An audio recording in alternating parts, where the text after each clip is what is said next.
بوئے گل لے گئی بیرون چمن راز چمن، کیا قیامت ہے کہ خود پھول ہے غماز چمن، عہد گل ختم ہوا ٹوٹ گیا ساز چمن، اڑ گئے ڈالیوں سے زمزمہ پرداز چمن، ایک بلبل ہے کہ ہے محو ترنم اب تک، اس کے سینے میں ہے نغموں کا تلاطم اب تک۔ علامہ اقبال کی نظم شکوہ کا یہ 28واں بند ہے۔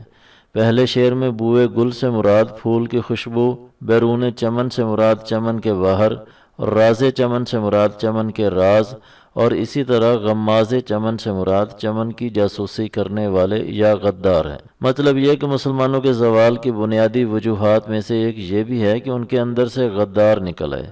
میر جعفر، میر صادق اور دیگر وہ تمام لوگ جنہوں نے تاج برطانیہ کی وفاداری کا حلف لیا اور امت مسلمہ کو شدید نقصان پہنچانے کا سبب بنے، اس کی عمدہ مثالیں۔ غضب یہ ہوا کہ خود پھول باغ کی چگلی کھانے لگے۔ مراد یہ کہ قیامت یوں ڈھائے گی کہ مسلمانوں کے اندر غدار پیدا ہو گئے، جو نہ صرف کفار کے ساتھ مل گئے بلکہ مسلمانوں کے اندرونی راز بھی اغیار کے سامنے کھول بیٹھے۔ تاریخ گواہ ہے کہ مسلمانوں کو شکست کا سامنا تبھی کرنا پڑا جب ان کے اندر سے اپنوں نے غداری کی۔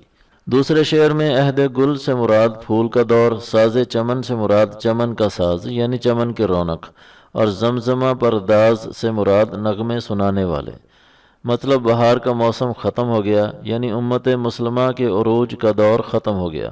چمن کا ساز ٹوٹ گیا، یعنی مملکت اسلامیہ بکھر کر ختم ہو گئی۔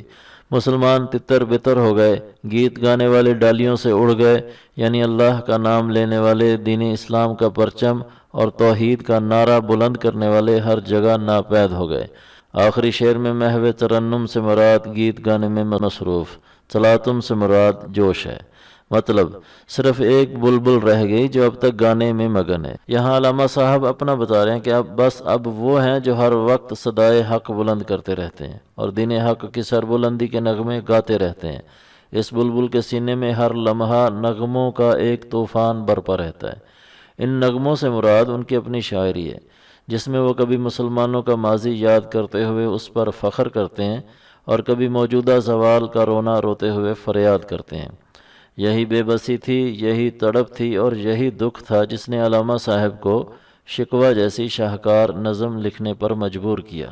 امید ہے کہ اس بند کا تلفظ، مشکل الفاظ کے معنی اور تشریح کے بعد اس کا مدعا اور مقصود بھی آپ کی سمجھ میں آ گیا ہوگا۔ علامہ صاحب کی مکمل شاعری کو اسی طرح سمجھنے کے لیے ہمارا چینل سبسکرائب کریں اور دوستوں کے ساتھ ہماری ویڈیوز کو شیئر کریں۔ اگلے بند تک کے لیے ہمیں اجازت دیں۔